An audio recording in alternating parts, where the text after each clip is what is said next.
Play.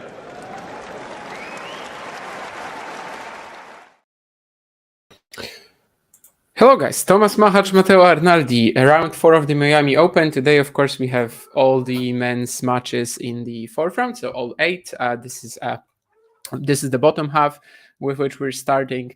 Machac, Arnaldi, big opportunity for both guys, not necessarily because they have a winnable matchup up next or something like that, but yeah, simply because it's the fourth round of an ATP 1000. In case anyone is wondering, their matchup up next is potentially going to be Yannick Sinner, if Sinner beats Chris O'Connell. I'm going to be here with you for the first, let's say, 80 minutes of this match, more or less. After that, I'm going to have to leave, and John will probably come in and finish this one off, unless we have a very short encounter between these two. But I guess that's not what we're expecting. I guess that's not what we came here for. We are probably expecting something much more entertaining. I would say that this is maybe the match of the day tonight,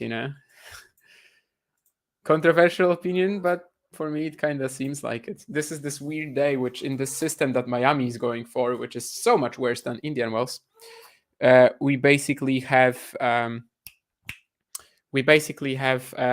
men's matches today in the singles and only 2 on the women's side, which is definitely a peculiar way of scheduling your event. But well, that's what they went with. So I think this one, of course, Alcaraz Musetti is a big narrative too, and also there's that one between Marozsan and the Minor. They're more late at night, at least my time, which probably are the best ones today. On the women's, we've got Azarenka Putintseva and also Sakari Rybakina. So I guess if someone wants to say that Sakari Rybakina is also up there in terms of like the contenders for match of the day, sure. But Machac Arnaldi is my pick. And I'm glad that it's early, because later I'm actually not sure if I'm going to be able to watch much tennis. I mean, I will catch some of it, but I might not be able to give it like proper attention. So I'm glad it's at 11 a.m. But yeah, just wanted to basically throw in this joke that having this one at 11 a.m. is a little weird, because wow, what a matchup that is. I mean, this should be some phenomenal ball striking from both guys. Machac barely survived Andy Murray in that crazy third round encounter. It was honestly not one of the best matches he's ever played. Definitely not. There was a lot of tension. There was a lot of choking involved. The crowd was like hardcore going for Murray. But eventually, Machac managed to play the last 4 points, so aggressively. Once again, taking advantage from the fact that these Miami courts, they very often kind of end up with a bounce that he's comfortable with. They very often end up with a bounce that he can just redirect down the line. That trademark shot of his, he can just pull it off sort of at will. And that's what he did on the last few points against Andy, eventually getting it done. It was really like after such a long experience and all the choking that he had done in that match already, to suddenly pull off a few shots like this. I think that was pretty insane. Let's see if he can follow it up against Arnaldi, who's we've been talking about him for a really long time now, that he's like on the verge of an ATP Tour breakthrough. Because he's in the top 50. He's been like picking up second round exits. He's been picking up some quarterfinals from time to time. He beat Taylor Fritz, of course, in Acapulco, but like he hasn't had a proper, first massive result. He's had, I think, an UMAC semi last year, but no finals, no titles. Of course, like at the ATP 1000 level or at the Grand Slam stages, like that's final expectation at an ATP 250, like that's kind of similar. So I think making it to the quarters here over Machac would be that breakthrough result for Arnaldi, where like his obvious quality that he's been displaying the last few months kind of turns into a result as well. And so far this week, he's been playing the part. He beats Fils, he beats Bublik, he beats Shapovalov. So I would say a pretty tricky draw. Funnily enough, he's also been like a very small underdog in all his matches, and he's exactly the same level of being an underdog today. So let's see if Arnaldi can pull this off again. And just simply when it comes to Matteo, he actually started the game very well. The match very well. Great opening game, hits his forehand with a lot of conviction, manages to get a couple of winners in. So definitely a start that will tell Machac, I'm here, I'm ready. Okay. some comments already. I watched the end of Musetti Shelton, and I was constantly wondering what Damien would be highlighting, his strategy and tactics. So, what was Musetti's biggest weapon? I'm saying deep slice. I would say that the best thing about Musetti in against Rune, second set of Indian Wells, and also here in Miami, has been that while he's playing, defensively, he's like really active at the same time, right? He's not just sitting there and trying to return shots, but he's actually playing with more purpose and like actually turning them around. Slice for sure, absolutely. Anything that can sort of mix up the rhythm for Shelton, because of course Ben is like still a little but Ben played a fine match, but like he's still a little raw, obviously, in terms of tactics and in terms of maybe adjusting to the situation on the court. Yeah, I think mostly that he's been playing that very defensive style that he has with great shot making, but also like just with a very active mindset. It's not just giving the opponent all the initiative, but you're actually fighting back and taking over when possible. And the last 3 matches that he played, I mean, only one set against Rune, but still 2 matches plus one set, he's been phenomenal, Musetti. This is probably the best fast court tennis that I've seen him play. Of course, I'm not counting Indian Wells to that. I'm just counting Miami. And I know Miami isn't maybe particularly fast, but we have sort of shifted the expectations over the years. And especially after Indian Wells, it does feel like a much faster court, obviously. And yeah, I mean, to me, I don't know if Musetti has ever had a run on a faster court than this that was this impressive. So great stuff from him. And of course, he gets a big test tonight against Alcaraz, since essentially like Arnaldi again, Alcaraz in 2023 just crushed him on both occasions they played. Once at Roland Garros, that it was kind of similar, right? I mean, Musetti was playing so well ahead of that match, and we were thinking, okay, so maybe this will be tricky, and it wasn't. Beijing, everyone was expecting an Alcaraz win, but it was also a 6-2, 6-2. So it is a big one for both guys tonight. Like, of course, Alcaraz just wants to get through and do it, pretty convincingly. But for Lorenzo to like be at least competitive, that could be a big boost for him ahead of the clay swing for sure. And the way he's played so far, Miami and the second set against Rune in Indian Wells, like this is precisely what he needs to be doing on clay as well. So yeah, sure. I mean, this is already a good run for him. If he's competitive today, he's going to take a lot out of this, regardless if he wins or loses. Arnaldi has really started like, with fire. There was this great backhand counter down the line here, which like Machac doesn't even move to because he was expecting a defensive shot of sorts from Matteo. And that's not happening so far. Like he's just crushing everything he can. And he recovers in time for Wimbledon. Yeah, I mean, clay swing is obviously going to be clay swing. He's probably going to be out. That's for sure. But yeah, maybe he can just return for the grass. That would be okay for him, right? Like that would be just, well, the clay swing probably wasn't his main priority anyway, although I'm sure he would like to appear in a lot of these events for the last time. Maybe this will actually force him to keep it going. Maybe this will actually force him to delay that retirement. Who knows? Because he will want to, yeah, sort of appear in all of these events for the last time, especially Wimbledon. Machac was taken to deuce here, but he eventually gets a game point again.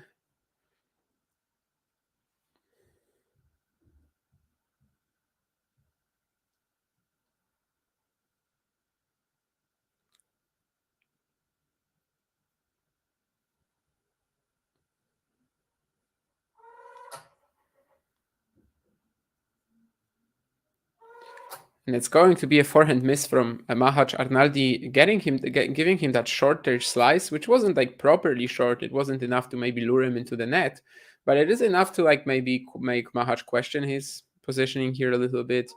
Not really set up that well. And yeah, I mean, there's no question in that Arnaldi has started better here. Like he started livelier, he started more hungry, determined. I mean, we'll see if it actually gives him something because, well, one of the things about Arnaldi, I guess, so far in his young career is that he's kind of still trying to figure out what he wants to do on the court, his identity, if you may. He's definitely like too good a ball striker to be playing just defense first. But at the same time, if he's just blasting every shot, sometimes, he can, of course, it can lead to spraying, it can lead to errors. Very smart volley from Machac here, just really waited for the ball to come in and plays behind Arnaldi. But yeah, basically he's like still kind of in between game styles. A couple of years ago, just playing as a pure counter puncher, but maybe not, maybe even more towards defensively oriented, but just a very fast player around the court. Now he's kind of maybe sometimes going for too much as well. But yeah, he'll figure this out, and he will be, once he puts his game together, he will be a very, very dangerous option on this tour, I think. But yeah, maybe this actually opens up something for Machac today. Maybe Arnaldi, if the way he's hitting right now, maybe the error count starts going up. Who knows? I mean, this week so far it hasn't. He played a fantastic match in all three encounters against Fields, Bublik, Shapovalov, and so far he's looking the part in this one as well, as he crushes a forehand return here to get us back to deuce. He's threatening already, almost 100 miles an hour on this forehand return. Here Machac was right to let the passing shot go, and he will get another chance to get the first game on the board.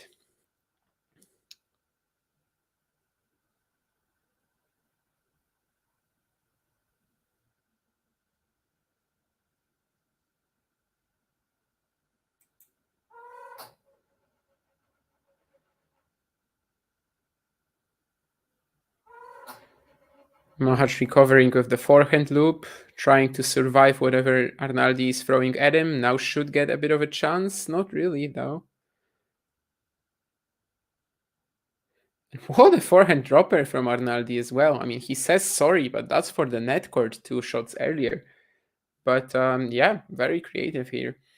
There is that bit of an expectation as well for this one that maybe Machac, he played his last 2 matches against Manarino, Mari, right? So it wasn't that easy for him because he likes pace. He likes taking the ball early. He likes when it's, just simply using the pace of the opponent to go down the line, for example, with that backhand. Like that's kind of ideal for him, right? He doesn't maybe like generating it all that much necessarily, especially on the forehand side.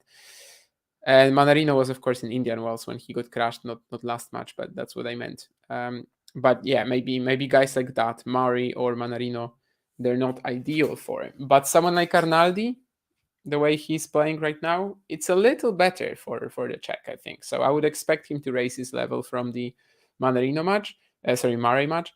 I don't think we've really seen it yet today, but of course it's still very early, and there's no guarantee that we don't.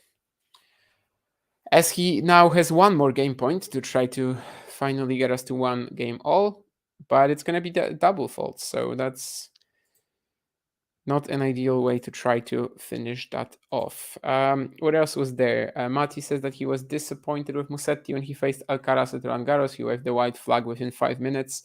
Yeah, that was pretty brutal, as this is literally kind of like today, right? I mean, we were all thinking, okay, so Musetti is looking so good.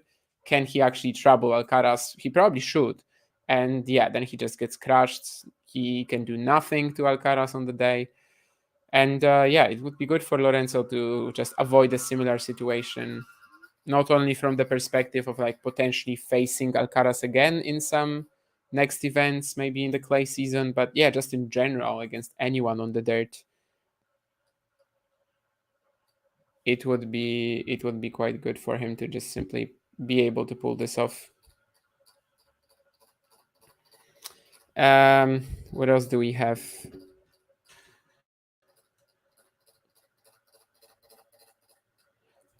Dimitrov having a 4-0 head-to-head over Hurkacz. It is definitely quite eye-catching.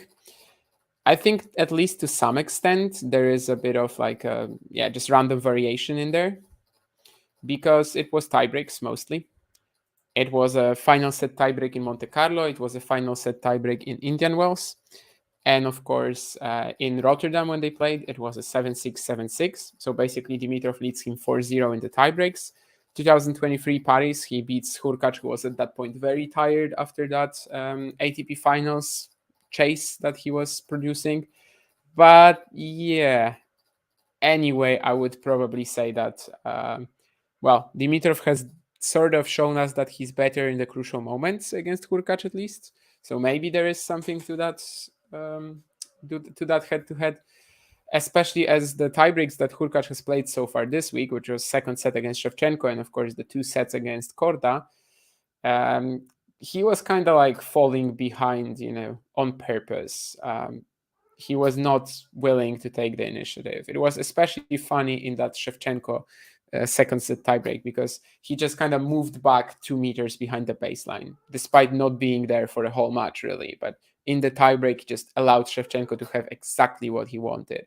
Of course, Shevchenko also did very well to take it. Like the backhand down the line in that tiebreak was insane. But maybe it kind of tells us that Dimitrov could be a bit stronger in pressure moments, but I would still expect a very close match between them. I think there is definitely a bit of a sample size issue in that head-to-head. Like, if they play 50 times, it wouldn't be like 40-10 Dimitrov or something like that.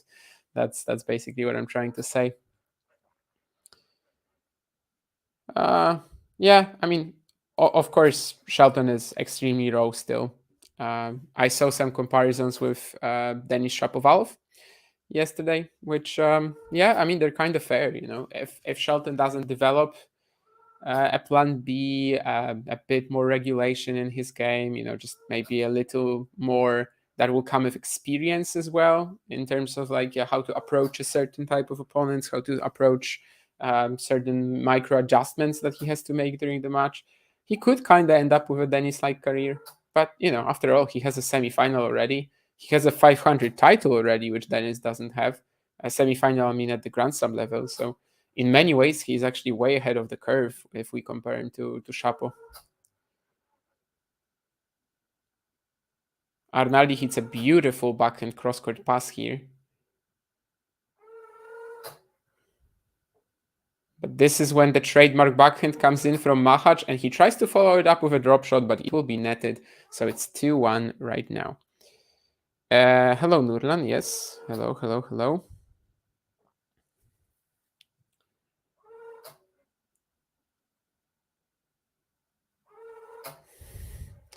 Musetti had no problem returning his serve, which is a hard thing to do because Benny serves bombs. He'll learn, though.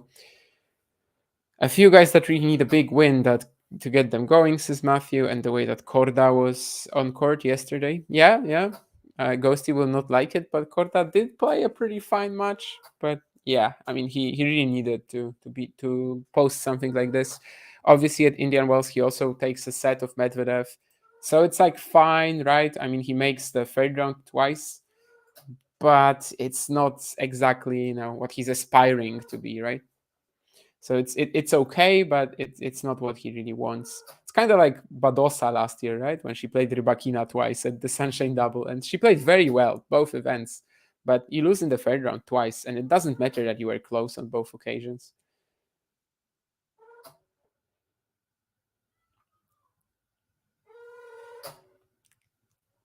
I didn't see that Kyrgios signed up to play UTS, but I don't really care about that.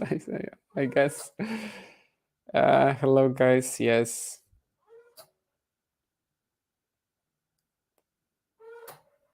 I'm playing Arnaldi apparently, maybe.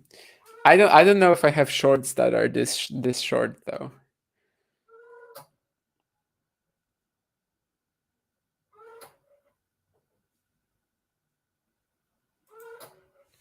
I usually go for shorts that are like more, of the regular length rather than Tomas Machac. So I guess that doesn't track in that theory.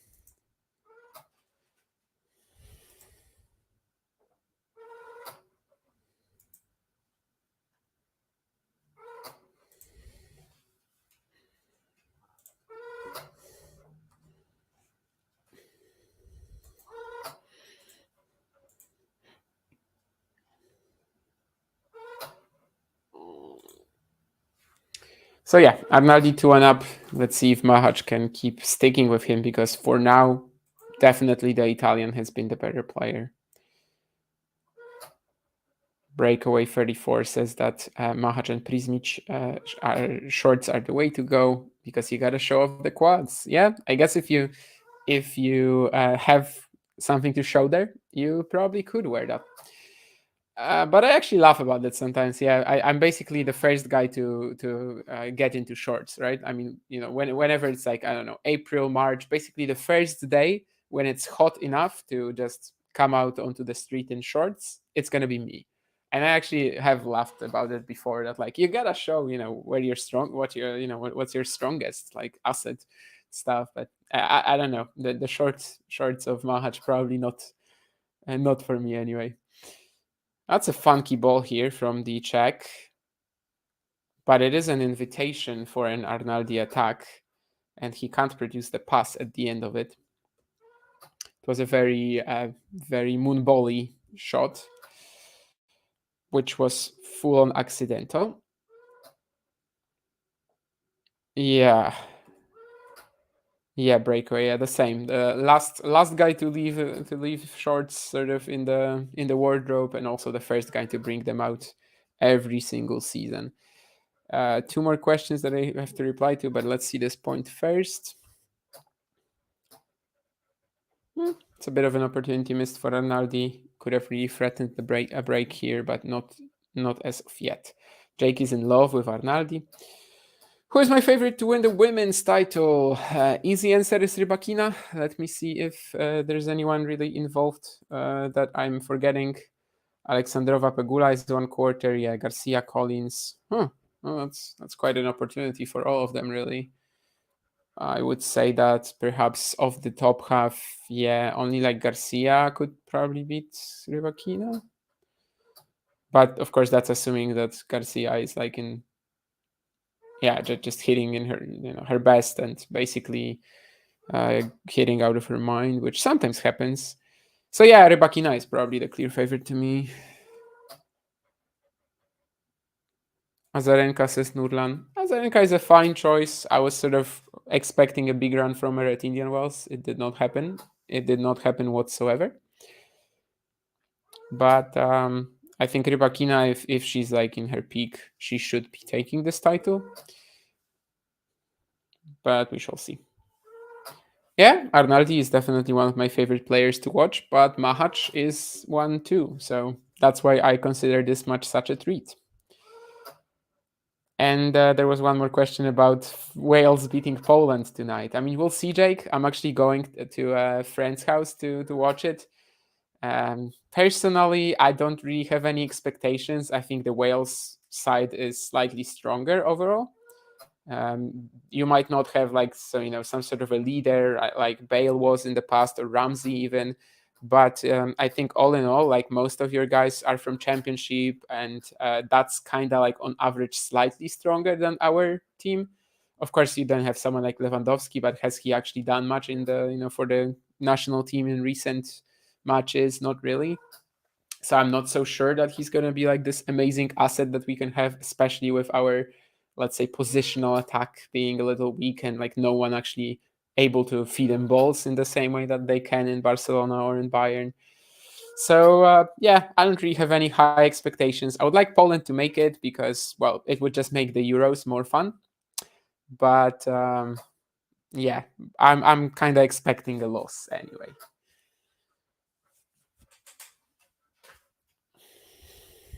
The fact that we beat Estonia 5-1 is not really giving me any comfort because, well, it's Estonia and they only had one shot at the goal the entire match, and they like never really attempted. They entered the pitch with like a losing mentality already, which is maybe what Matthew was referring to with Musetti, Alcaraz, Roland last year too. That after 5 minutes, he kind of waved the flag, and that was what the Estonians did too. Sporting powerhouse Estonia. Yeah, maybe.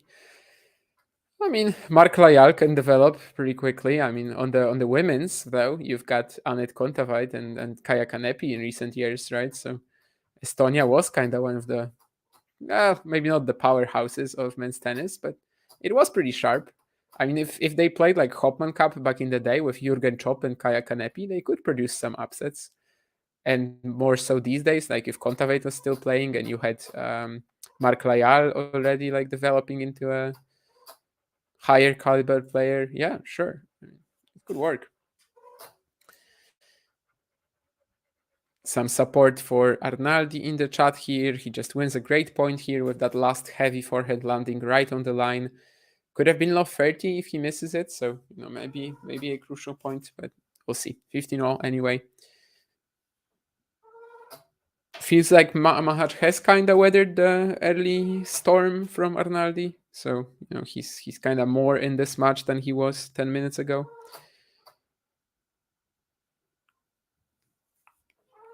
Arnaldi throws in the backhand drop shot, but he will also have to lob Machac here. There's a backhand overhead that's going to win the check the point. Not really sure how I feel about the dropper.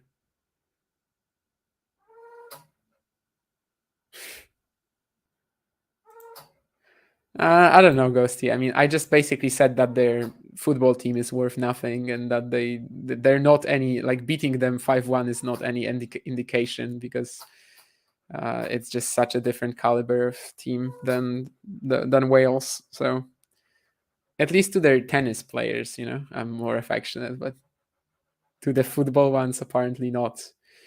Ooh, and Arnaldi goes to the net here, but it's not really prepared. Like, Machac doesn't even have to take one step, just unloads into that forehand, and he manages to pass him. So it's going to be 2 breakpoints for Machac. I was not expecting that, right?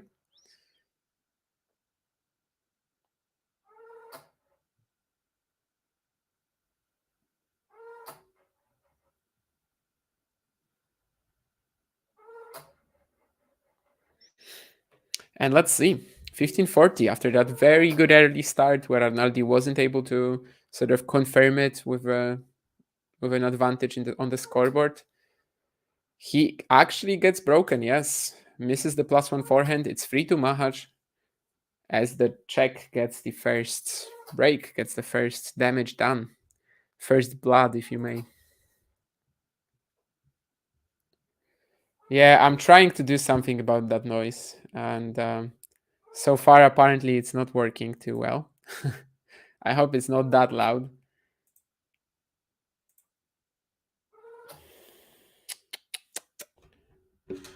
I guess my main idea is to just move the mic away from the noise.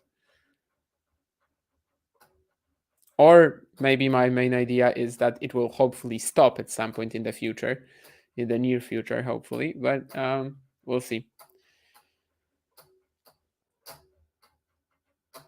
For now, it's not really going that well, but we'll see. I'm trying.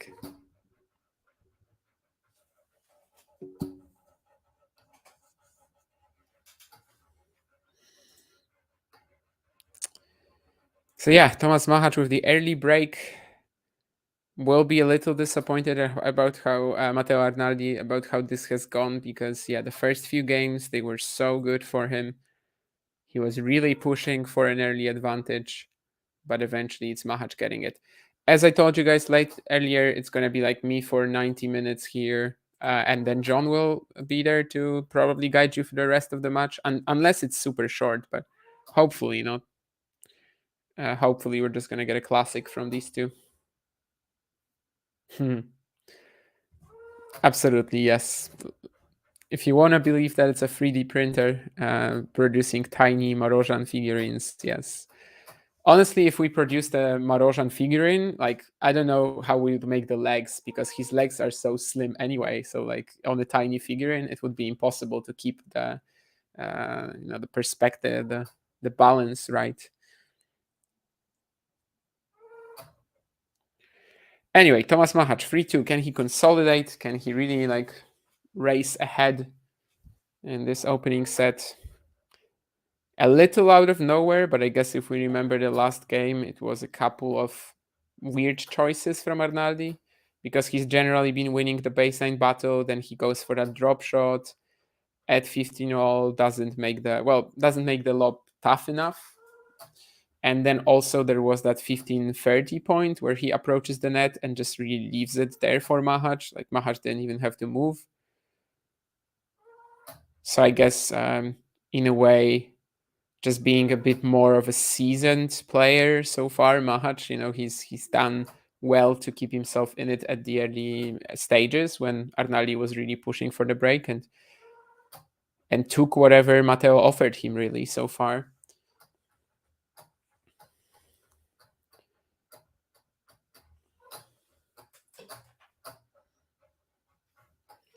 Machac, of course, posted the biggest win of his career already at this event, beating Andrei Rublev in the second round.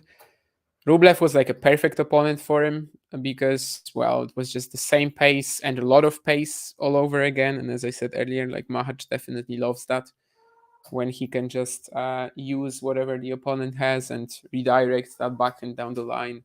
On a court like this, the height of the bounce is very good for him, very often in his comfort zone. So maybe in a way also what Arnaldi is trying to play is going to suit him. Definitely more than what he had against Murray or against Manarino in Indian Wells. These guys who just kind of feed you the ball and ask you what to do, what you're going to do with it. Another great point for him here, and he's very close to securing that 4-2 lead. Goes to the net. Arnaldi, of course, a very fast player, but even he won't be able to get that last smash back.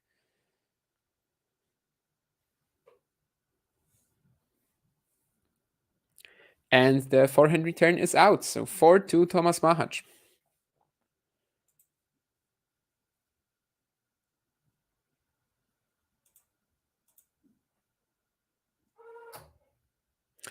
If you and Ghosty are to would ask out Yulia Putintseva, who do you think would be the I have no idea who the choice of Yulia Putintseva would be because I don't know how Ghosty looks.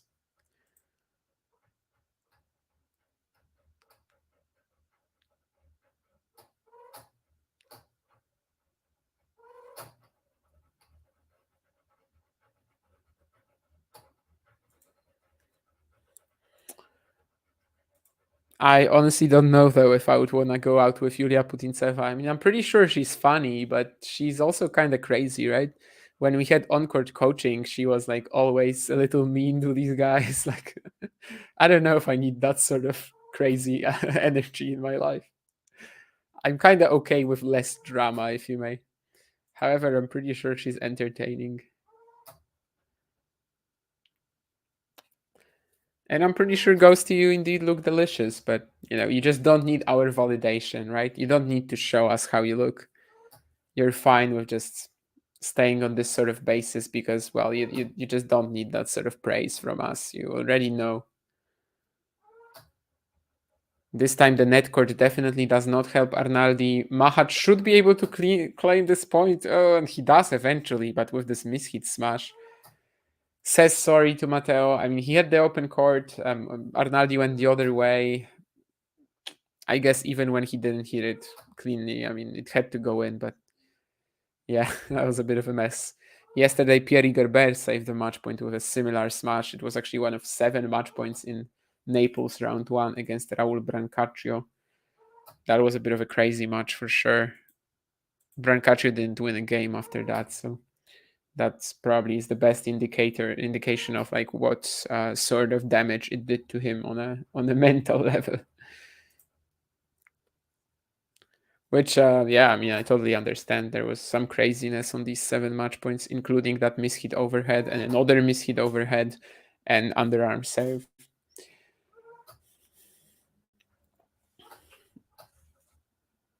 Of course, here it's coming on like a way more inconsequential point, especially as Arnaldi gets a free one on serve here.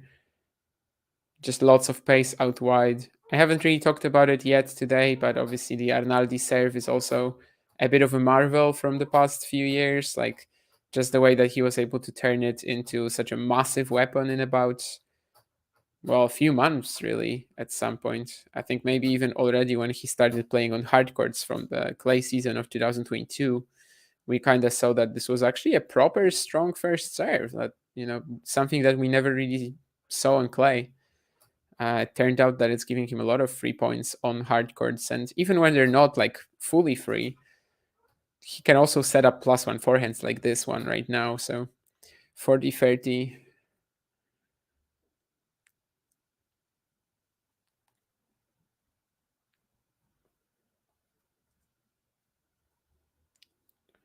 Was Arnaldi maybe nominated for like the most improved player last year or something like that?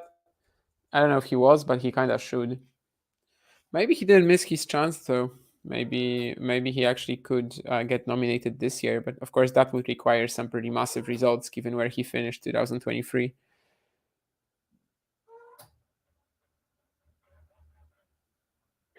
I mean,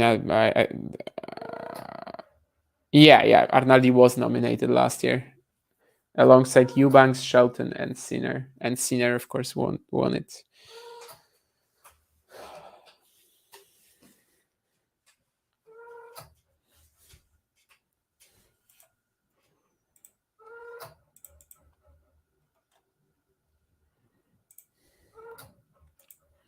And it is going to be for free.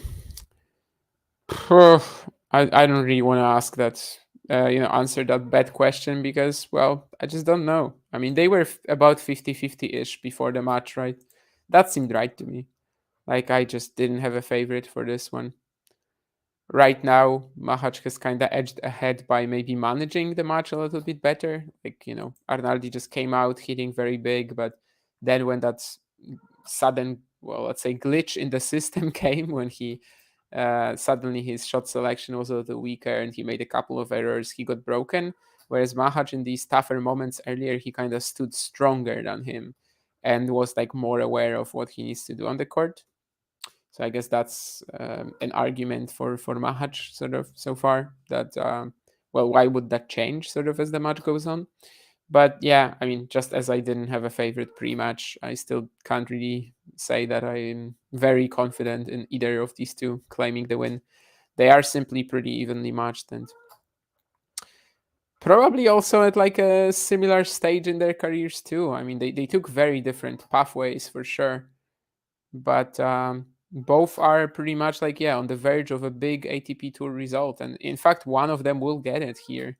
One of them will make that quarterfinal. Arnaldi defeated his first top 10 player recently, Fritz in Acapulco. Oh, no, sorry, second top 10 player again in Fritz in Acapulco after Ruud in Madrid. And Machac defeated his first this week. So, they really are at a similar stage of their careers, I suppose.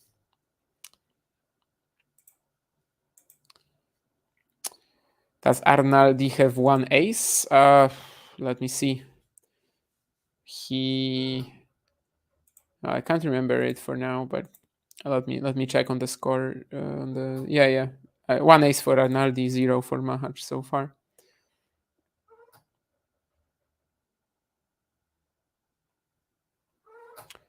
That's a bit of an opportunity. He had a very deep return at Mahac's feet, got the kind of return that he wanted, and just misses that forehand down the line.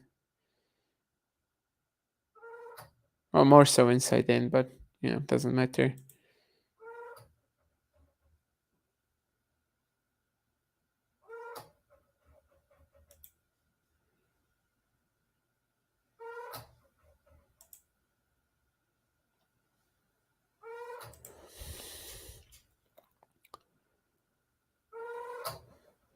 Great second serve here from Machac. Arnaldi clearly lining up to hit another strong return, but wasn't allowed to do that. He was just caught off guard by how much this ball was sprinting away from him with a solid angle. That's not usually one of Mahac's strengths, definitely not.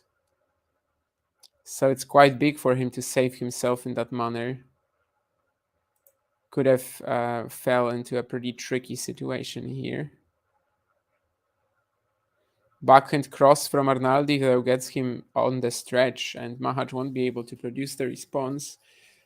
Mostly when they're trading backhands cross like that, that's when the match is at its most fiery, right? That's when this match is at its most entertaining. And one of them has to break out with the backhand down the line, which they're both very good at. So far, Arnaldi winning 19 points off the baseline, while Machac has only won 8, but he's also won a considerable amount of them at the net compared to just 2 from Arnaldi. So, it all kind of evens out at the end. Ooh, that's a very good call here from Machac, going down the line with this down the middle with this +1 forehand. Very good example of how he really didn't need to chase the lines here. Just goes for the simplest direction, really, and there's no way because Arnaldi has to make a call. He has to go either left or right. And he has a 0.45 And I think the Arnaldi return will also be out. Yes, indeed. So it's 5-3 Machac.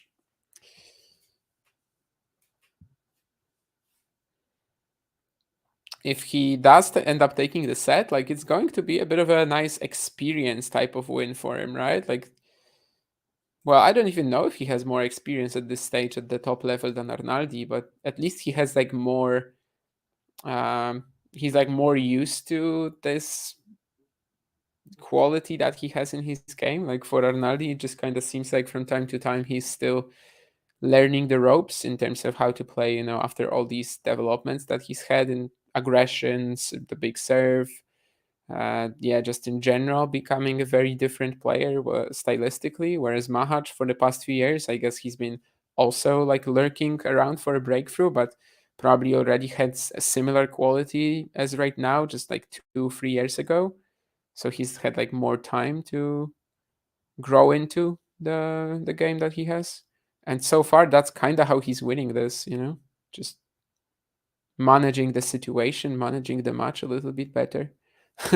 I love the face of Arnaldi's coach. I think he used to work with Marco Cecchinato. I can't remember his name, but um, Arnaldi missed a slice or like a slice put away. I don't know. It was a very short ball from Machac. It's hard to even say what Arnaldi was trying to hit, but basically he missed a sitter, and the coach like looked at him in disgust. Like he was literally like, "What the hell are you doing?"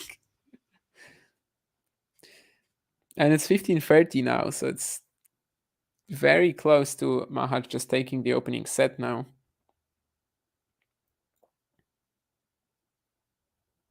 Arnaldi serve and volleying. It's not quite good enough. And has Machac made the pass? He has.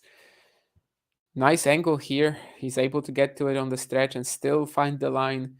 So it's 2 set points, Tomas Machac. I mean, how quickly has this set sort of unraveled on Arnaldi after the first 4 games where he was the dominant player, the one who started much better. 2 set points for Machac now. The serve is in.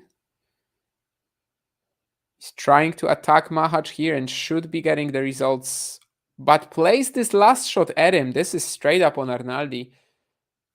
He got the put away. He just had to hit cross court into the open court, but he actually blasted again at Machac.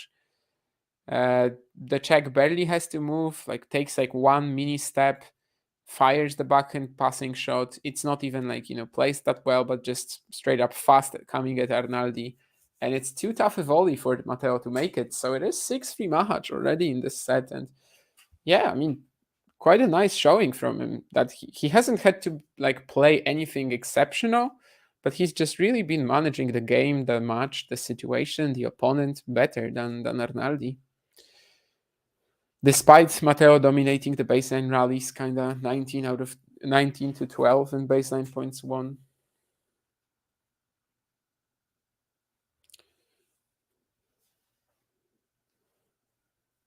Despite having such a decent first serve these days, Arnaldi has only been winning 53% of his first serve points too. So that kind of shows you that Machac is returning them very well. 88% returns made on first serve. According to the stats, Arnaldi is also hitting a slightly bigger ball off the ground, let's say. It's not exactly that surprising, but it's just like 1 mile per hour or something like that.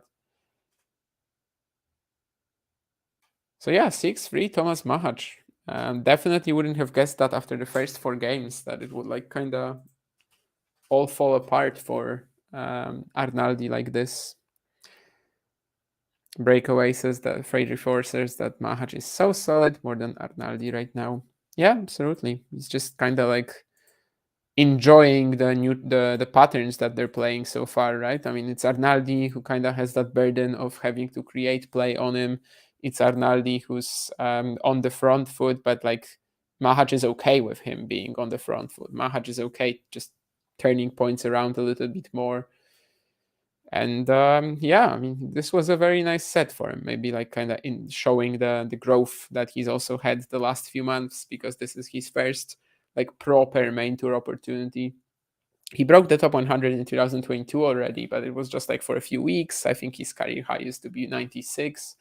So like what he has this year is just very new for him too. So he's also learning this level a little bit, but so far he's kind of really showing a lot of ability to play the match right, to adjust, to just find maybe his way to play this encounter, whereas Arnaldi has kind of struggled with that, coming out with some very dynamic hitting, but it wasn't enough to secure a lead, and after that he just hasn't been able to trouble Machac anymore, at least not all that much.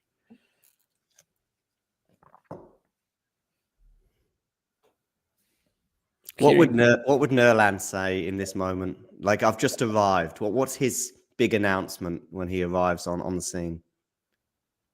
Nurlan, he said that it's Nurlan in the chat or something like that. Nerland in the chat. Okay, yeah. You have John Nurlan in the chat right now. You have Nurlan in the chat right now. I haven't even looked at the chat. I can see there's a bit of vibrancy there, and I haven't even looked at it yet, semi-intentionally. So I get pleasantly surprised. I think he says something bigger than that. Did you miss me? Or he'll just do the arrows thing that I still don't know, and it drives me crazy. Nurlan was in the chat. I know. What I'm saying is, if I was Nerland entering the stream, what would I say? He normally makes a big announcement when he first arrives, right? And I don't know what it is. It's like, Nerland is here. Did you miss me? This time I just told you what he said, basically. Nerland is in the chat. Okay. You have Nurlan in the chat right now. Yeah, that's what he said. I see. Right. So you have John on the stream right now. Now I'm looking at the chat. Oh, it's good to see that we've got some people on Twitter tuning in as well. Do give us a retweet if that's where you're tuning in from. Jake, by the way, I don't know if you and Jake have had any Polish-Welsh chats. Yeah. He asked about it, actually. I went on like a 2 minutes. Well, I can't call it a rant, but I did sort of say something about the matchup, if you may. I've been listening to some non-tennis related podcasts, which, to be honest with you, that's what I listen to because, I'm doing the podcast, so to speak, in so many respects. But so I've been listening. There's a lot of confidence coming from the Welsh camp. That's all I'll say. And I think it's misplaced because one guy was like, oh, yeah, I think we're going to, and this is a journalist, I think we're going to do it. We've got a lot of things. And then somebody had to remind him, like, I think Poland have won like 7 matches in a row against Wales, something like that. Yeah, but do matches from like 2004 matter? They shouldn't. But look. Let's bring it back to tennis. It shouldn't make any difference. Some of them were actually recent. Like I have to admit, yes, the Nations some were in League, the Nations League, Wales. I think. Yeah, the Nations League, and we also played a friendly against Wales, and I think we have 2 wins and 1 draw recently. But football teams, they change every single year.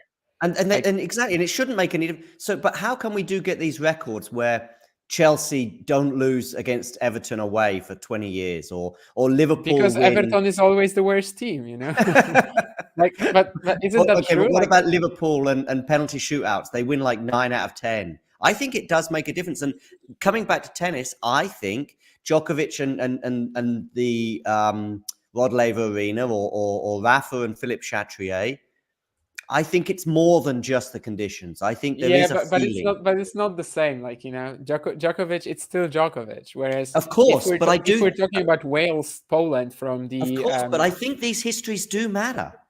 I think if you're a country and you haven't won a penalty shootout in 60 years, and that's why you see. Of course, then you're gonna start thinking about it because you're gonna be like, oh wow, we haven't scored. I mean, we haven't won a penalty shootout, and it's gonna be in your head then. Yes. But in terms of Wales, Poland, I mean, they're not going to be thinking about matches from 2006. They shouldn't be. Actually, I think Wales, Poland, no. But if you're a country and you've got a particularly bad record against, let's just say that everyone in the week before is saying, oh, this is, do you know the expression, the banana skin? Maybe you use it in Polish, right? Yeah. And so, there's a particular opponent who's a banana skin for you, or in this, team sport as well. I think it can play on the mind that if you're aware that you're playing for Manchester United, but this particular team for 30 years, and it's normally an exception. I know you said that Everton are rubbish or whatever, and you've got some leverage with that argument. But I was going to use a different word, but I chose rubbish in the end. But I do think these things can play on them. I mean, again, there was like, I think Spurs Chelsea was one where Chelsea just never, Chelsea just never lost away to Spurs, and it was like a thing. They used to call it 3-point lane rather If than there's white. a lot of build up and like you let it get into your head, yes. But I think in football, head to heads are very, very overrated. Like, yeah, I mean the World Cup qualifiers 2006, Poland, Wales. There's no players from that era. It's very different teams. Even the ones that played in the Nations League, like the Wales team is actually pretty young. Back then they still used to like rely on Bale. So yeah, it's a lot of actually difference between, well, maybe not the brand of football, I guess, that the teams will be playing, but definitely in terms of just the actual names involved. The actual names here involved, I heard the last sort of 2 or 3 minutes of commentary from that set. What happened in the first four games? Did Arnaldi get a break in those first four games? He didn't, but he was really threatening to, especially game, was it second game? Yeah, it was second game, I think. And he did come out like, just hitting a lot more dynamic, crashing the ball, and just had a much better start, essentially. Some of the early sort of patterns that we were thinking of that, against Arnaldi, Machac will be enjoying himself more than against Mari or I don't know, Manarino in Indian Wells, because he's just going to get more pace to work with. Like that wasn't really showing up early. Like he was kind of just, I don't know, tight, uncertain on some of these shots. I was even questioning, whether he maybe recovered mentally slash physically from the Mari match. I don't think I said it, but I was sort of, in my head, I was like, I mean, the Mari match was 2 days ago, but it was so long. It was such a draining experience as well mentally. I don't know if he's really like fully there. But after a while, it's turned out that, yeah, I mean, he kind of was allowed to grow into the match, if you may, How in some way. Yeah. how clutch under pressure, I guess clutch in itself kind of says that, is Mahatch? And I'm asking this because I've got that Murray match in mind, because I know Yeah, the yeah. Murray match took on a twist at the end, but it was Mahatch. I think he double faulted once or twice, and he hit some. I mean, that game that Murray broke, Murray didn't have to do very much at 5-4. I think it was, as Mahatch was trying to serve it out. In Do fact, you Murray didn't remember do anything. Vienna? Do you remember Vienna last year against Tsitsipas, for example? Another great example. I think it was like 4-1 in the third set, loses Oh, okay. 5-7. Like, no, generally speaking, no. I think he has a bit of a technical issue on the forehand as well. And as we know, like, this can sort of come into play, especially when you're nervous, right? Because then it stops being easy. Like, you suddenly start to, like, the thing that is unnatural about your motion, about your shot, just kind of shines through even more. So yeah, I wouldn't call him the most clutch player, no. No. But well, at least he played these phenomenal points at the end to beat Andy. So Gene has a question here, which I think I know the answer to this.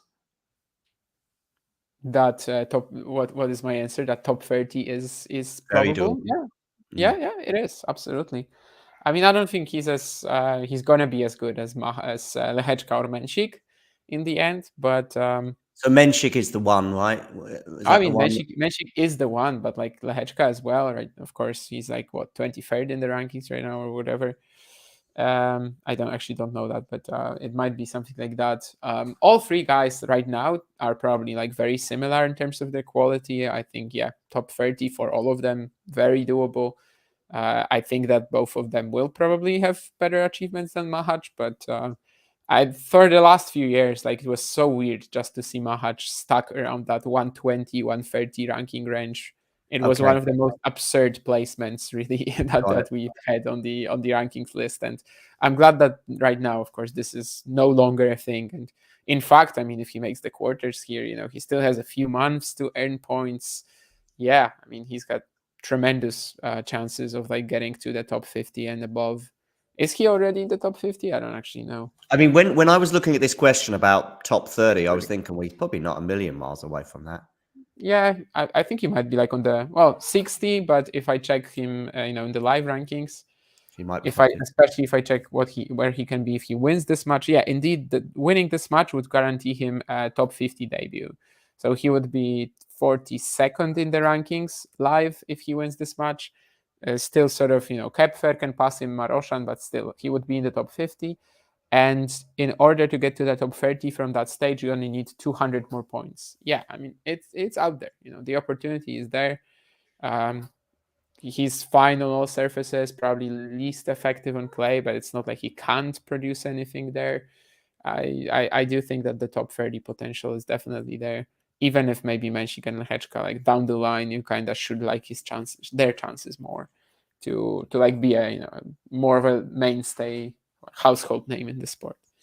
Köpfer looks like he's ready to go to a what do you call these parties like in Thailand, like at midnight, or the ones that go overnight? There's a particular name for it. He's got a very brightly coloured shirt that reminds me of these sort of people who go to these all night raves in Thailand.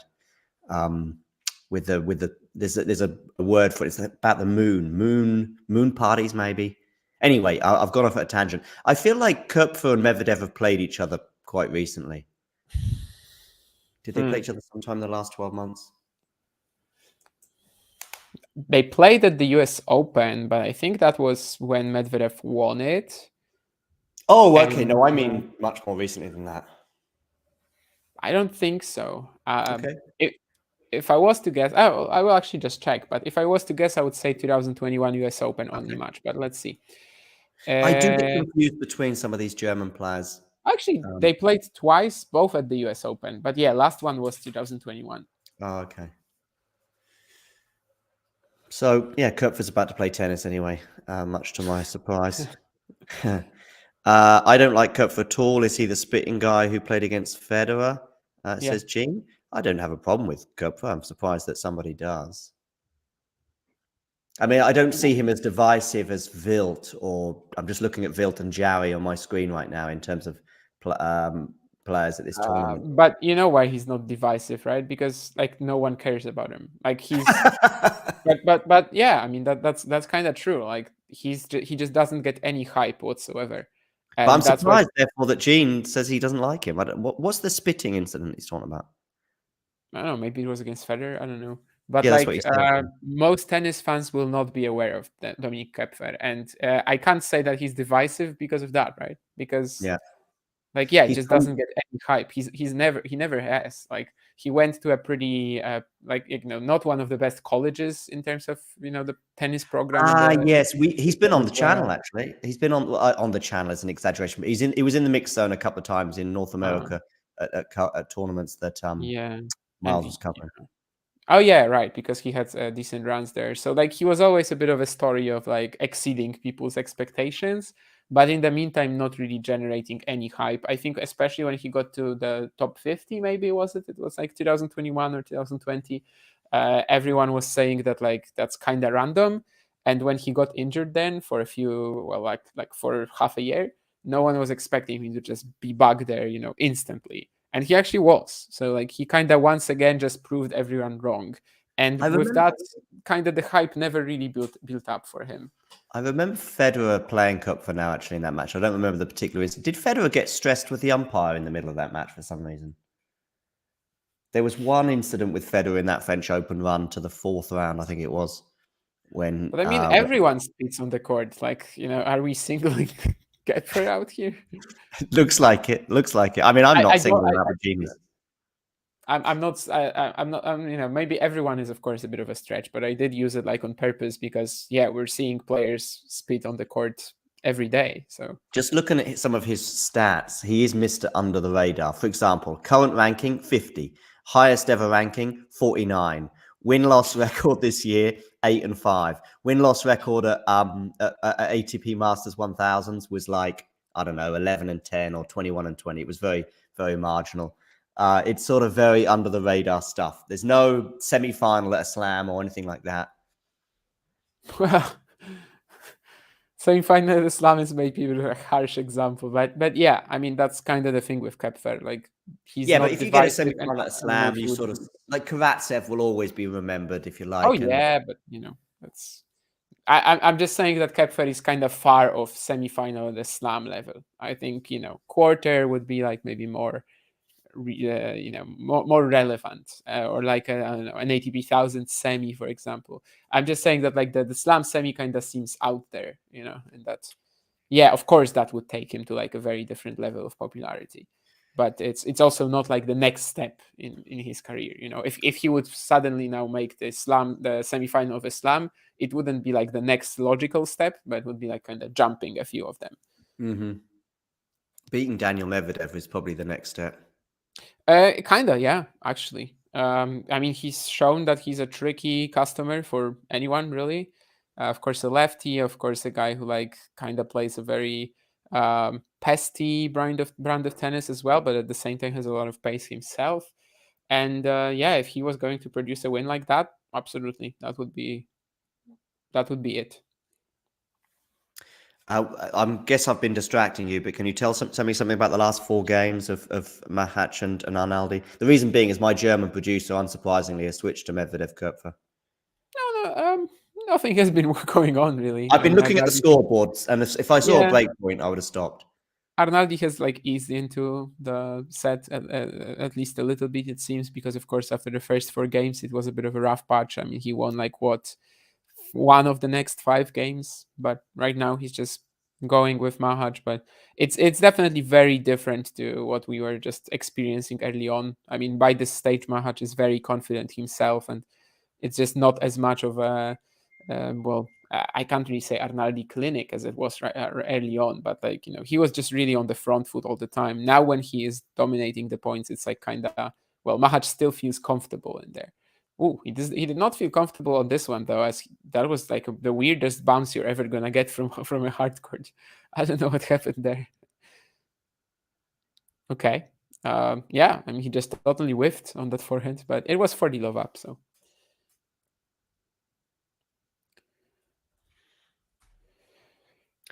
Tom just sent me a message saying he was thinking about me, which is very nice.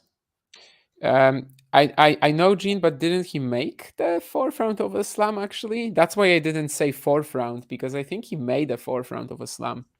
So that's why I didn't want to use it as an example. That's why I used the quarterfinal.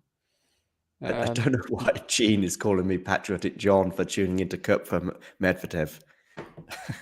I mean, residence is very different to nationality, I would suggest. I do know where it's coming from. It's because when I was at Game to Love, they used to tease me about being German. But Gene has bought into it. I have zero interest in any nationality of tennis player. Henman was definitely because I was a British teenager and everything else. But from Henman onwards, I mean, even then it was Becker as well. So, although Becker's German, so that doesn't help my case in terms of my disassociation with Germany. You're a double citizen by now. But at that point, I had been to Germany, I guess, but I'd never lived here for sure. Yeah, I mean, I am invested in a lot of these like lower ranked polls, but I guess it's more of a question of opportunity, watching them at the ITF events here, the early wildcards and challengers, the national championships and stuff. So it's probably more that rather than any very nationalistic ideas. But well, I of course. think I'm going to guess, because of course I didn't hear anything for the first hour. I'm going to guess that there's a 70% chance that you have addressed the Swiatek question, like in terms of what happened last night. Actually, there was no Swiatek question at all. I thought there might be because of Nurlan. No, there was one women's question only. No, actually two, yeah, because Nurlan asked whether if me and Ghosty approached Yulia Putintseva and like asked her out, who would have the better chance. But there was also one question from Matthew, simply like who's the favorite of the women's event. But there was no Swiatek question actually. No. And you said Rebecca, did you? I did. Yeah. Boring, but I mean, yeah, like if she plays but lots of questions 95% level, sure. Lots of questions, though. I mean, so it's not with any great conviction that I would have had, say, 24 hours ago regarding Igor or the conviction I had about Igor. Can you really say someone else? Like, can you really say something? No, you can't. No, you can't. And Gene, by the way, you're very right, and that's what I was talking about earlier with like Machac not being the clutchest of players. Yeah, that his forehand tends to break down when it matters, and it's often like not too easy to generate pace from it, generate good depth from it. So that's why he's also really good indoors. Basically anything that's slick, lower bouncing, other than his ability, of course, to like just hit that redirection down the line of the backhand side. But yeah, that's probably the that's very right what you're saying basically. And yeah, I mean, you kind of have to say Rybakina in terms of the women's favorite because, well, who else can be the favorite? Like all of these Yeah, women when you are say capable favorite, of winning. Yeah, all of them are you couldn't capable of make an winning. argument for anyone else to be the favorite. You might have a hunch or a suspicion, or you've been watching, every match in Miami in the last 10 days or so and go, you know what, this is why I'm tipping this player. But that's different to saying this person is the favorite because of X, Yeah, Y, Z. precisely. And Rybakina, as much as, of course, it's not ideal for her that she had to withdraw out of Indian Wells, seems like she's also like, by this point, kind of well rested compared to She's kind of Sakari, all who or she's nothing gonna this play. year, Rybakina, and she's at a stage now in the tournament where it's got to be all, if you like. I mean, she's had one horrific loss, right? And that's kind of it. I mean, She otherwise, didn't what play Indian she lost to Wells. Alexandrova in Brisbane, right? But that was right after winning. Well, the other way around, it was like in Auckland after winning That's Brisbane or right, yeah. whatever. And of course, there was also She Blake. lost to Świątek in Doha, which on a slow hard court, I mean, that's perfectly fine. And also, That's closer she to the lost all to category. Blinkova, right? So, like, Yeah. literally, we take the Blinkova loss out, and she's had a perfect season so far. I In mean, a way. there's been a lot of alls, but I would, when I say all or nothing, I put Indian Wells in the nothing category. I know she didn't play. Yeah, I get it. Yeah. I do want to just say at this point that we will have live commentary on later on of Azarenka against Sakari, and I do think that this is this sort of mini renaissance that you can clutch at or point to, if you like, depending on how optimistic you are regarding Maria over the last 6 months. I think this is a bit of a litmus test. I think if she wins this, you go, you know what? Well, okay, ego aside, there's something to go with there, and you might even start tipping her to win this tournament. But if she loses this, it's like, yeah, that's the Maria Sakkari that we know and love. You get that break point here, by the way. Okay. Arnaldi just dumping a forehand into the net. They showed us a pretty interesting stat earlier that in the second set, 78% of the Arnaldi first serves were unreturned, whereas it was just 16% in the opener, which was also a part of it. Like, even though Arnaldi has that pretty strong serve, he was only winning 53% of his first serve points in the opener. Now at breakpoint down, he's also going to have to serve, for the second time. So that's not ideal. And we might be watching a very crucial moment. And he goes to the net as well after that second serve and just gets past. Yeah, I'm not exactly a fan of this idea. I'm a fan of this choice here. And 6-3-4-2 Machac. And that kind of net approach is depending on it's how risky.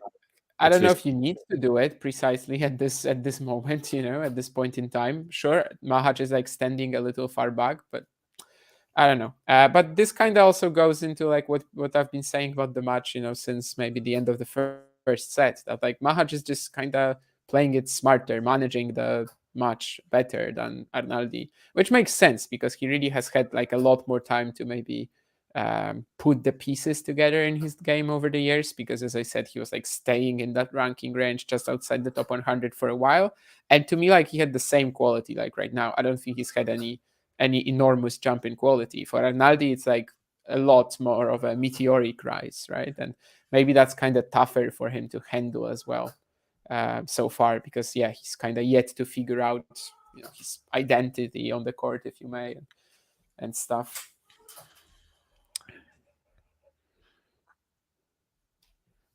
Yeah, so we've got 2 matches to come today: Azarenka Putintseva, and with Jerome and Kira, and then we'll have Rebecca against Sakari with Matthew later tonight. So make sure you tune in for those encounters. In the meantime, make sure you hit the like button and subscribe to the channel if you're new. Köpfer and Medvedev remain on serve. And regarding this Machac, am I saying it Machac? Am I getting closer? Yeah, no, it was actually good. I mean, I think I stressed the wrong syllable slightly at one point. Anyway, regarding this Machac Arnaldi encounter, well, I said to you earlier that I don't know if you'll get to see this through, but if he wins the next 2 games, you will get to see it through, I guess. Yeah, I mean, even if he just holds until the end, right? If Machac wins the game, then Arnaldi and then Machac, I should be able to. Which, well, it's still an interesting encounter. There's still a lot to analyze, but of course, it would be nice if they gave us a more, well, just a tighter match. Nerlan is back in the chat. I wonder if he was here when we were talking about him earlier. I wonder if we should just talk about Nerlan when he's not here, and then when he appears, just not talk about him. Just see how annoyed he gets by that. I don't know what he's been smoking today, by the way.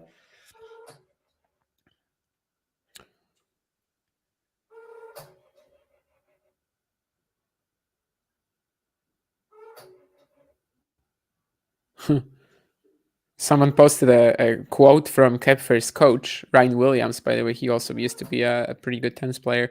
Welsh name, by the way. He I saw that posted, earlier. I mean, he looks American to me. I'm guessing he's American just by looking at him, but he's American, right? I mean, but it's a Welsh name. That's what I'm saying. Okay. Yeah, sure. I actually don't know, but I do remember him as an American player. Yeah, I don't know if he has any Welsh heritage and stuff, but ancestry. But basically, yeah, he just said to Kepfer that you just have to stay patient. If he's going to stand 10 feet back, then he can't hurt you. As long as you're not stupid and don't blast every ball, it's fine. It's just going to be a long rally. You have to accept it. And I'm watching one of those right now. Although Kupfer is just ramping it up a little bit, but he's not being stupid, at least not yet. And then he errs into the net. Falling into the Medi trap almost.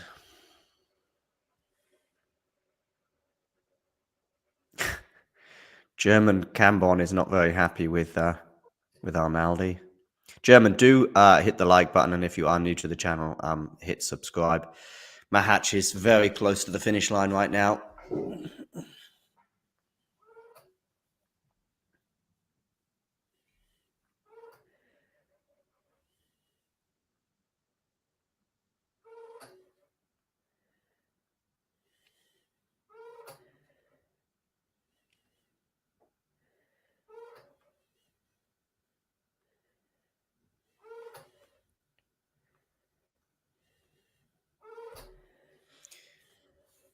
Juice here between Kupfer and Medvedev, 1-1 juice, but that is a breakpoint saved from the German.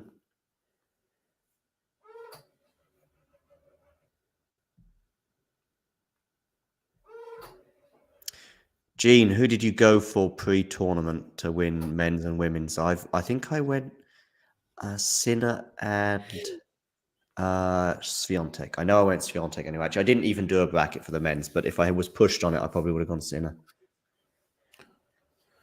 Yeah, I, of course, as usual, didn't do any brackets, but Sinner would have been my pick. And for Miami, I don't know. Maybe Rybakina, actually, because I just kind of, I think I said somewhere on the stream earlier that even before the event that she was my favorite, because I just assumed that, well, if she withdrew from Indian Wells due to illness, it's probably not going to be something that is hampering her as well in Miami, right? Like that's at least what it seems. I mean, with the gastrointestinal problem, especially. But yeah. But I don't actually, remember. Probably wouldn't have gone Świątek, but where would I have her falling out? I also don't really know. And Sinner over Alcaraz, if they play in Miami, I still probably would be part of that team, but it might change by the time they play the final. Who knows?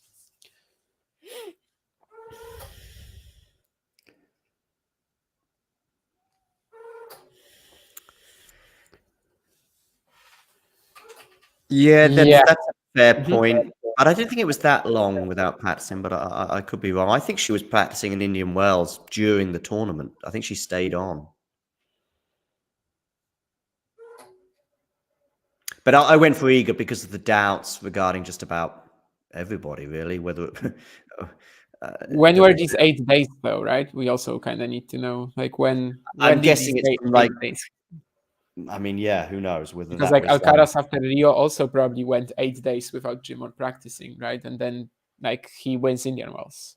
Yeah. So unless these days were like very recent, then I don't think. I think they might have been. She might have had a day's practice in off the top of my head. I'm thinking that she might have practiced in Indian Wells before the tournament, so that could be like through the first week. But I'm pretty sure she stayed on because I remember seeing her practicing in Indian Wells during after the tournament begun. Now that you're actually right, and this is also why I was thinking that Rybakina should be pretty strong in Miami, just because clearly she was kind of well, she wasn't fully ready to compete in Indian Wells, but she would probably be ready for Miami. Look at Jean there with this. Jean, look at that with Rebecca and Pagula. I almost feel as though I'm going to be watching those two, wanting them to lose now, Jean. I had no real feeling about either of those two players, but now I know this, because otherwise we'll never hear the end of it. Rybakina beating Pegula. Yeah, Pegula wouldn't have been my finalist for sure. No. Mine neither. Navarro seemed like a pretty decent chance to beat her, but yeah, someone like Świątek or Alexandrova too. We'll see. Who is she playing? Is it Daniel? I don't know. No, it's the top. It's Alexandrova, right? It's Alexandrova. Okay, Alexandrova. And Collins is playing Garcia, right? I think that seems right, but I don't need. Collins Garcia. Yeah. Whew.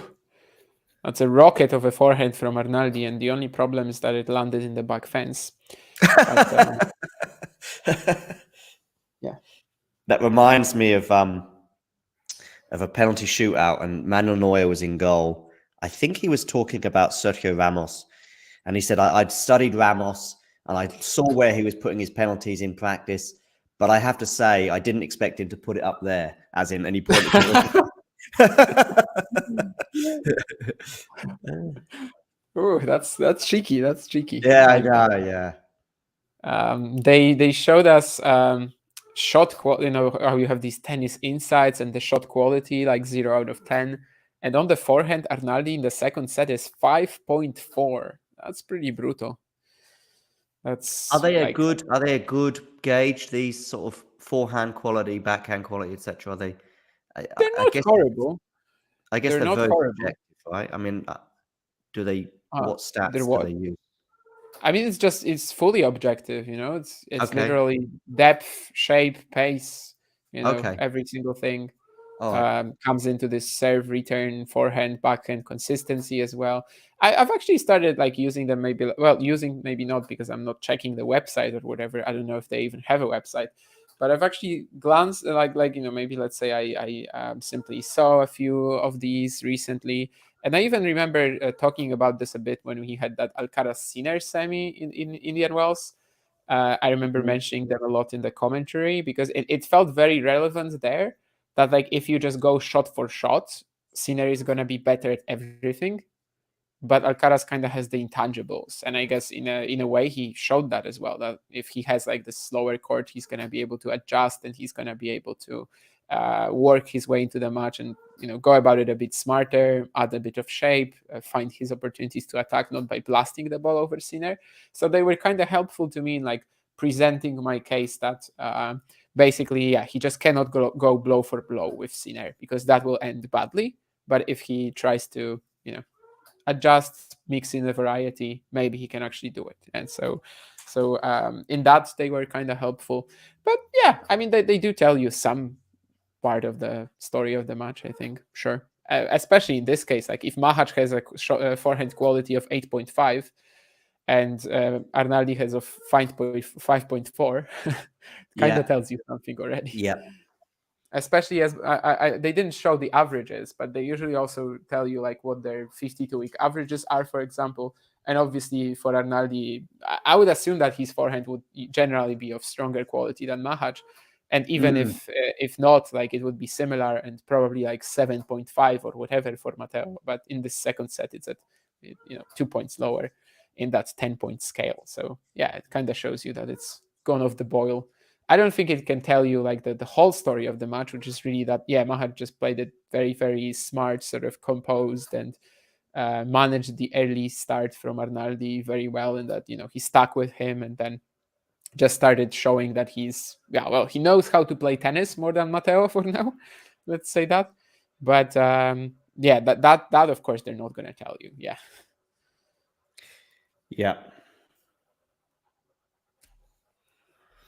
So Machac getting closer and closer to the finish line. Yeah, just 2 points away now. Kind of right on cue for me. So. Yeah.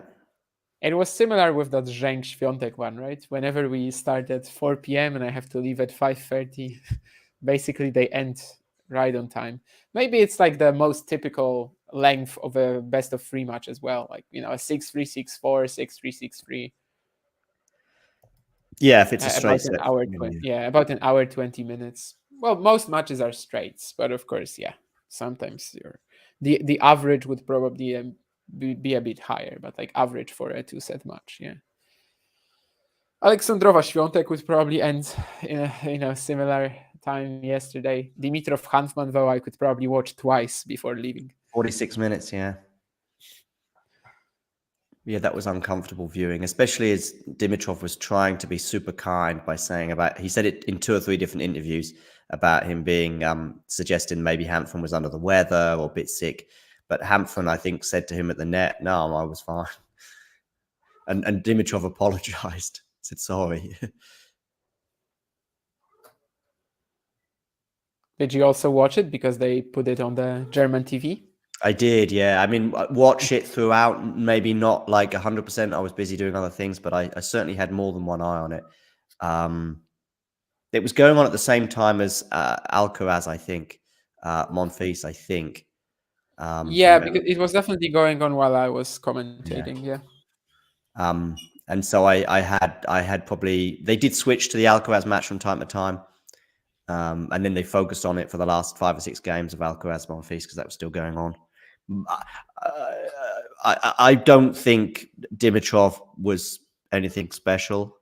We'll see exactly where his tennis is probably in the next round or so, or against Hurkacz in particular, I guess. I think they've got a 3-2 head-to-head, is it? Is that right? Oh, no. Dimitrov leads 4-0, actually. Oh, okay. That's right. Because the other thing on court was you've got a clean record. Right. Yeah. Because I remember hearing that thinking, I've never heard that expression before, used in this manner, clean record. Oh, okay. 4-0. Oh, we've got some match points as well now for Machac. Yeah, it's actually done already. Oh, okay. Of course, my screen's a bit behind. Because they have just switched to it with him having 2 match points. I know he doesn't win the first.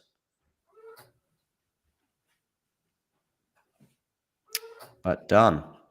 So Machac goes through. I don't know who he's playing next or potentially playing next. Yannick Sinner or Christopher O'Connell. Oh, okay.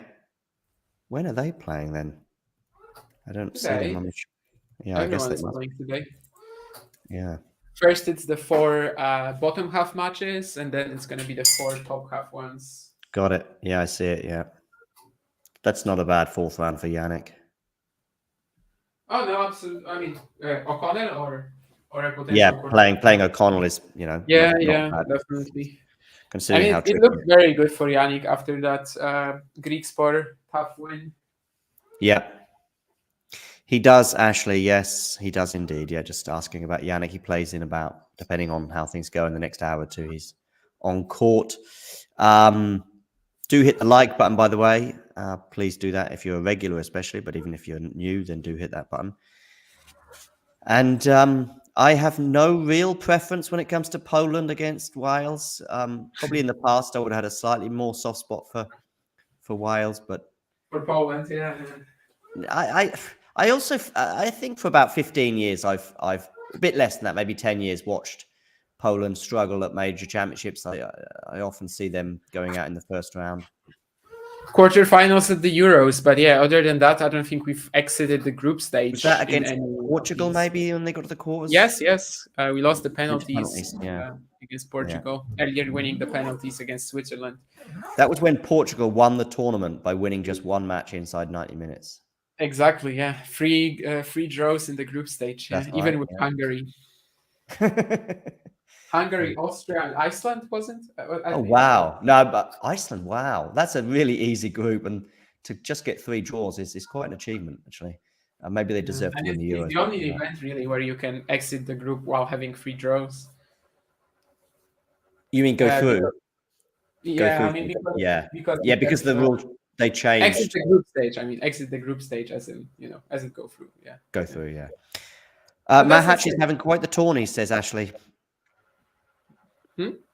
Machac is having a pretty good tournament, yeah. Quarterfinal, biggest win of his career against Rublev. Yeah, it's the Rublev win, right? That was straight sets, wasn't it? 6-4, 6-4. Yeah. A bit like the women, I guess, between 5 and 25 in the world, they can all sort of beat each other. Maybe even 5 and 50, maybe even 5 and 100. Yeah, I mean, Machac is not even 50, at least not before Right. this event. Yeah. But yeah, I mean, Rublev kind of like Fritz, right? He kind of falls in the same territory with like, well, if you want to beat someone who's like at the top of the sport, you kind of might want to play someone like that, someone who like doesn't have that many tools to maybe throw you off when you're hitting well. I think for Rublev, obviously, it's less relevant. Rublev has given out a lot less of these wins than Fritz. But it's pretty similar. That like if you're really redlining, if you're like really peaking and taking the game to them, they might struggle to like really just take the racket out of your hands, despite being so consistent in general. Because like both of these guys just go on spells who, just reaching semifinals every event. Right. Have a good one. Yeah, go Poland. I will stay live for a bit longer. I haven't decided as to how much longer, but do get some questions in particularly about the Miami Open, but maybe you have some questions about upcoming matches and even upcoming tournaments. We all know that the fifth slam in Estoril is on the horizon, so make sure you get some questions in about that. Of course, I'm particularly sad that it might not be on the tour next year. I say might not be. I mean, it's not scheduled to be. I don't know if they are likely to make a change on that or anything, but I don't know what Estoril's place in the tennis calendar will be in the future. Maybe Challenger, maybe 175 or something. I don't know. Hope you'll have a good day, Ashley as well. And I have a prediction that Poland will win against Wales today after extra time, and Jakub Piotrowski will score a goal from outside the penalty box. If that was a tennis prediction, you would say that's just silly, like predicting the score of a tiebreak, Nah, I mean, in tennis, it's tough, yeah. Maybe third set. In tennis, it's like third set, kind of. Got it. You think it's going to be close, is your opinion, but you think Poland will prevail? I actually kind of don't. Yeah, but that's the Polish psyche. In my external view of Poland is that there is quite a huge lack of confidence in the country for various different reasons. And it's for a reason. I mean, we had Czechia, Moldova in the group. What was it? Albania as well, and we actually have to go through playoffs. So there you go. I mean, it is for a reason. All right, that's Portugal of the qualifying in terms of somehow messing it up, but still being alive. Right. See you. See you. So, as Damien heads off into the Polish sunset, and I think there may even be a bit of sun in Poland, given the background there, do get in the live chat and give me some questions. I can see one already, and I will address that for you very shortly, Ashley. Do get in the live chat. We can each ask each other questions. I think I asked Gene a question a little while ago about who he predicted, so we can have a nice little chat. I haven't decided for how much longer we will stay live, because obviously we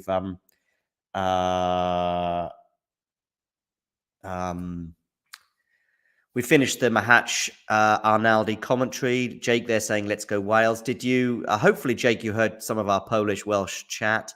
I also tweeted you both earlier, I think. I don't know if you saw that, saying it's the Jake Damien derby. So yeah, just looking at some of these cable cars. It's something that we seem to be looking at every year in Miami. It does seem to be a kind of a unique feature to the event. But yeah, get your questions in and I'll do my best to address them. We've got quite a lively chat today.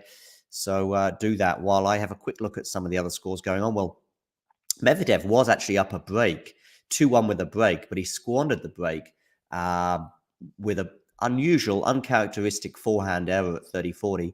So Kupfer broke back for 2-2 and now actually leads 3-2, although, of course, they do remain on serve. No women's tennis yet. The first women's match will be kicking off in about an hour and a half from now. It's on the stadium court, and I believe that's the same court as this Medvedev. Is that the same court as Medvedev? Let's have a quick look. What court are Medvedev and actually they all kind of look the same, some of these courts in Miami, I must admit. Yeah, Kupfer gets Medvedev's on the stadium court. So I guess it'll start when this one ends. So it could be anything between an hour and 20 minutes from now, or even 3 hours from now. We'll see. I would have thought it would be a bit less than that for sure. I still think Medvedev will emerge the winner from this encounter in straights. So there's a prediction for you. Okay, so I've got 2 questions here from Ashley. When is Estoril? Estoril, I think qualifying begins on Saturday, I'm going to say. Probably draw Sunday, Monday, first round begins. I know that we'll have coverage on the ground between Damien and myself pretty much from the weekend onwards. Certainly by Monday we'll be up and running in Estoril, so that's something to look forward to. I'm very excited about that. Of course, her catch is on the menu, if you like, on the card there, but it does, I'm sure, depend on how far her catch goes. I think he's the highest ranked player there. Some other notable entrants, of course, will be Casper Ruud, the defending champion, but of course he's still in Miami as well. So those 2 players, we're kind of close to the cutoff point. If they get to the semis, they might be a doubt for Estoril, although perhaps somebody like Casper will be keen to defend the points that he earned there last year. We'll see. And Artefis is going to be there. João Fonseca, very exciting to see that he got a wild card for Estoril as well. So a pretty good lineup, I would suggest, and I'm probably missing quite a few big hitters there too. But of course, as I say, it will depend on how far they go. But basically, it's next week. Simple as that, Ashley. And who are my picks for Miami? Well, it would have to be revised because I was pretty optimistic about Iga's chances. Did not see that loss coming yesterday. I know Nick tweeted that he did see it coming, but perhaps as somebody with Iga leanings, if you like, I think sometimes we can be a little bit more pessimistic about some of our favorites' chances. So I went for Iga on the women's side. I think I had her beating Azarenka in the final. I certainly had Azarenka in the semis.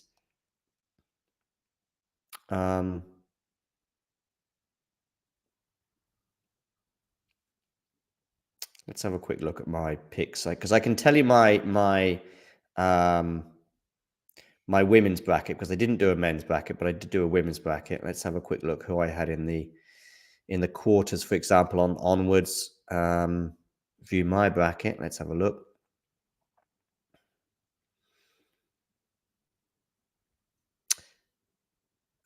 I had Emma Navarro in the quarters, but of course Pegula beat her.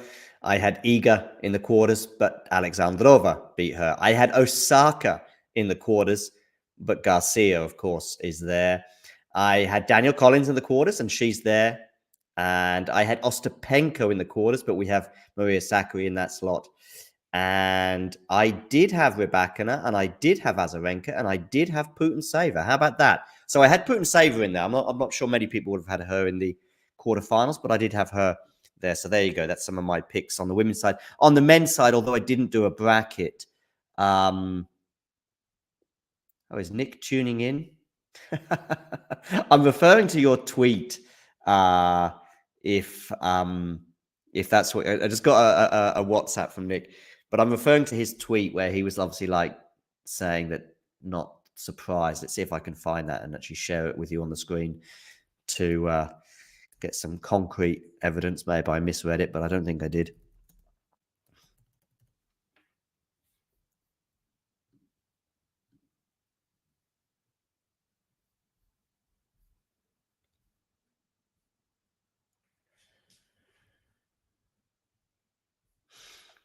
Okay. Oh, I've got the wrong Nick Carter here. I've got Nick Carter here with almost 700,000 followers. So unless Nick has really ramped up his tweeting prowess, I've got the wrong one. I'm pretty sure I do have the wrong one. Okay, so tweets about tennis 99% of the time. And yeah, we've got some tweets. So let's have a quick look at some of these tweets from Nick, because they're all pretty Miami related. Swiatek's loss is disappointing, but Claire's around the corner, says Kira. He's retweeted this. So we should see her bounce back soon. Rybakina looks like the new favorite for the title on paper, but all 8 who remain have played really well so far. I think we're looking at 4 fascinating quarterfinals. I think I agree with that largely, because I don't know, there's kind of doubts about them all in one way, shape, or form. So I think that's what makes it particularly intriguing, perhaps I should say. This is the tweet I'm in particular referring to. Not surprised by Iga's loss last night. She hadn't enough recovery time from a tough match. And Alexandrova is a player who has challenged her before and was having a good day. She was having an unbelievable day. I was able to catch the last 5 or 6 games of that, and Alexandrova was off the charts. Although I still think, as often is the case, it was a mixture of the two. That she was off the charts, but Iga's radar was somewhat off, as the comfortable scoreline would suggest. Alexandrova did well as well to serve it out. I think she went down 15-30 or maybe love 15 as she was trying to serve it out, and you were thinking, okay, let's just see how it is here. I know it was a double break at that point, but all in all, from the minute she got the first break, she was very comfortable on serve. Yeah. So there we go. And Iga, of course, will be very much looking forward to the clay court season, where she's got a couple of titles to defend, notably, of course, the French Open and Stuttgart, but there'll be points to be gained elsewhere. She lost in the Madrid final, didn't she, last year? Rome, she lost to Rybakina, I think. Am I right with that? Losing to Rybakina maybe in the semis. So some points and stuff to be gained, but that's obviously her surface. But yeah, plenty of Miami content here from Nick. But yeah, and Alexandrova was spectacular. That was the word that I used at the conclusion of the match. And there's the sunshine. Double hopes for a slightly off-color Iga as well. Indeed. Okay. Iga, Swiatek, and Nick tweets. Tick. Happy for Danielle. Do get your questions in, because I will be ending this stream pretty soon. Kopfer and Medvedev remain on serve, and we will have some matches for you on live comms. We'll have, who have we got? I'm just going to share the screen to remind myself and you as the audience. Yes, of course. Azarenka against Putintseva. I had her in the quarters. But to be honest with you, my plus from having Putintseva in the quarters is kind of minused at the very least by getting, I think, 5 out of 8 wrong. In that I had, as I said before, I had Iga in there, among others, Ostapenko as well. I didn't have Sakkari, but I did have Rybakina. And yeah, so these are the 2 matches we'll have for you on live comms this evening. Matthew will be commentating on Rybakina against Sakkari. And before that, they will have Azarenka against Putintseva. And we'll try and keep up to date with all the other matches. Do I think Maria can beat Elena? Yes. Can, will, no, if that makes sense. As I said earlier, I think this is kind of a litmus test, would be probably a slight exaggeration, but I do think we and probably myself will have a little bit more awareness of where Sakkari's at. I use the 6 months sort of frame because I see Maria as someone, as I said earlier, between 5 and 20 in the world on the women's side, and arguably 5 and 50 on the men's. They can all beat each other on any given day. Maria falls into that category, but I don't really see her on any given day really beating Iga, Elena, or Arena. But tonight is one of those times when she can prove me wrong and then make me maybe have a different perspective on her last 6 months, because I saw her winning in Guadalajara. And I saw, of course, getting to the final in Indian Wells with some notable wins there. But the Guadalajara one, of course, was much highlighted because I think she was, along with Ons, maybe the only 2 top 10 players in Guadalajara. It fell in that sort of part of the season between the US Open and the WTA finals, when there was always going to have to be a point where some of these players, particularly Iga, was going to need to have a rest and recharge before the WTA finals. And so Maria did very well to pick up a title there. But then Asian swing, I think she lost in the semis to, I can see her now. I was tipping her to do well at Wimbledon and never did. Who did she lose to? Was it in Tokyo?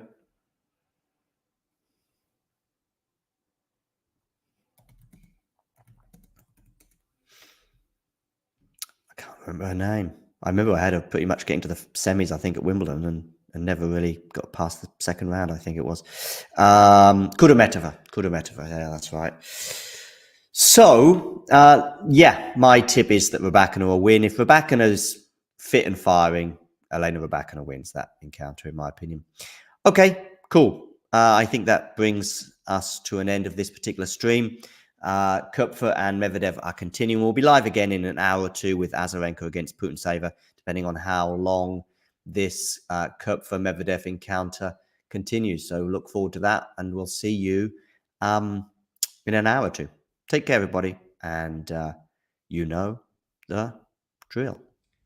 If you enjoyed this video, make sure you hit that like button. Don't forget to subscribe and click that notification bell so you don't miss out on all things tennis.